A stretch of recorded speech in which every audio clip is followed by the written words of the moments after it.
Hello, I'm Stanley Pranin and welcome. Today I have a story to tell you. This took place many years ago when I was still living in Japan. One morning I was riding into Tokyo on a train, doing what I always do, which was I had my backpack with me and I had a book and I was reading. At a certain point I noticed that there was something going on and everyone seated was looking down toward my right. And I could see that there was a fight in progress. And I thought, oh no, here's a fight in Japan.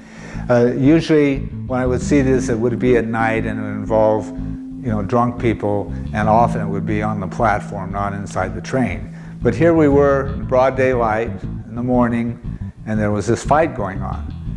And it looked to me like a very serious fight because one of the two had a bloodied face.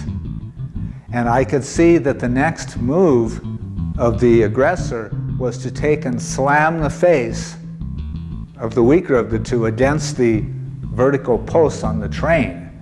And it didn't take me very long to figure out that since he was already injured, if he had his face bashed against the post, that could have resulted in a very serious injury, even his death, I don't know.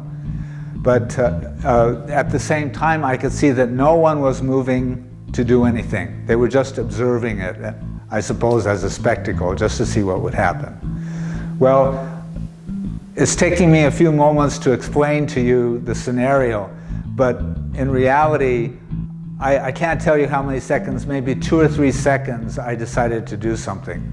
And it was all very automatic. It was not a lot of thinking it through. There was simply no time for that because the guy was just about ready to do some real damage.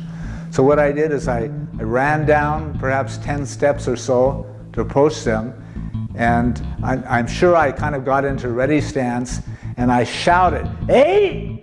right in the guy's ear, the one doing the pushing. And he froze in place. He looked up at me. I was much taller than him, and he just appeared to be dazed, didn't know what to do, just stopped completely. And I didn't want to engage him in any way. Of course, didn't want to talk to him. So what I did then was I grabbed the arm of the fellow who had been bloodied, and I walked him quickly up the train, and I went up 2 or 3 cars to put some distance between us and the guy who was being the aggressor in the fight.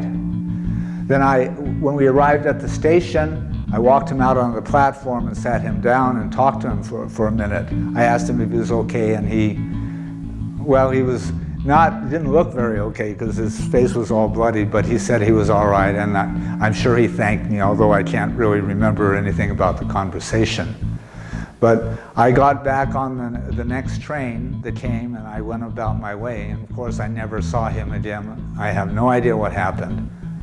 But that's my story.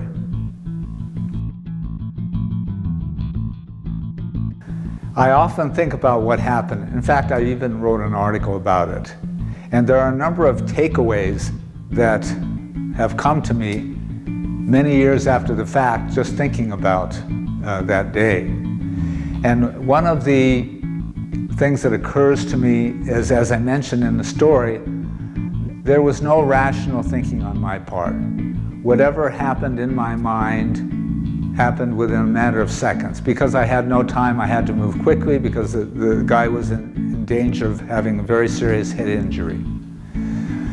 And I'm sure because I went up to him and did the ki that my Aikido training, I had been practicing probably 30 years by then, just came into play naturally. And of course, I knew how to ki quite loudly because of weapons training. I was training in Iwama. So what I did there was just spontaneous and natural as a part of my training.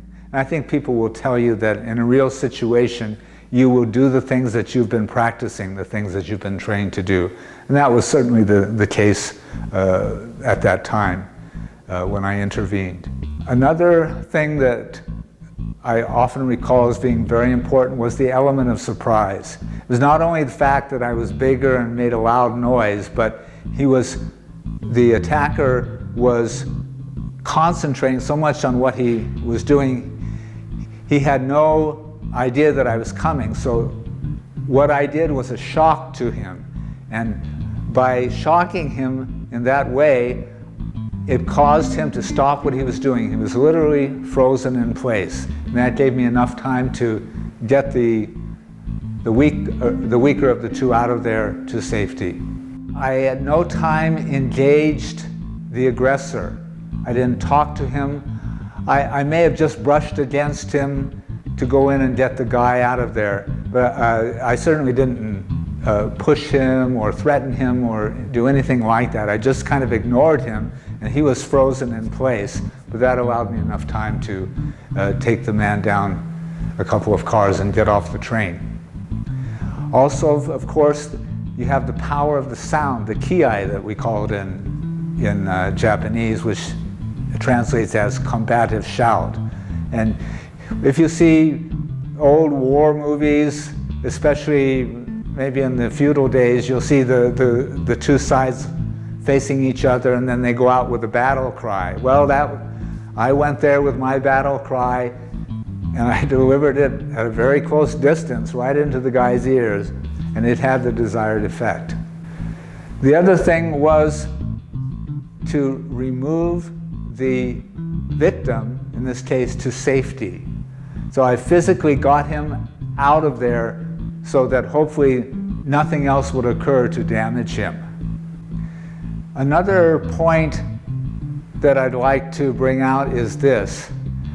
I suffered from memory loss, maybe partial amnesia, whatever you want to call it.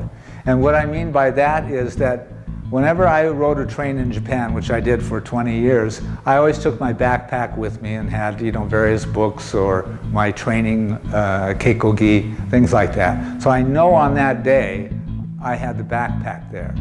I know that I escorted the man down there, but I have no recollection of stopping and picking up my backpack. But I know that I did, because otherwise I would have had the memory of having lost my backpack. So in the heat of the moment, being very focused, you can sometimes forget obvious things or forget things that you did because they're not actually relevant to the crisis situation. And that happened in my case. In those few seconds that I had to think about what was going on and evaluate the situation, I felt no personal danger. Now, if this had occurred in New York City on a subway, I think my analysis would have been a lot different. I can't honestly say because it's all hypothetical, but it would have been different because I would have realized that I was in a much more violent society, that there would have been a high likelihood of a weapon being there, maybe a knife in someone's pocket or even a pistol. So you have to think of where you're at, the culture, what is typical, and all this has to happen very, very quickly. But I think it's important for you to go through in your mind, especially if you're a practitioner of Aikido or other martial arts, that this could occur to you, so that perhaps part of the thinking process has already gone through your mind and you've evaluated hypothetically a number of scenarios that could occur. Thanks very much for listening to the story of what happened to me one day riding a train in Japan. I hope there's some lessons here that might be interesting for you to think over. And if you have any stories to recount of your own, please do contact me via Aikido Journal. Thanks for joining me today.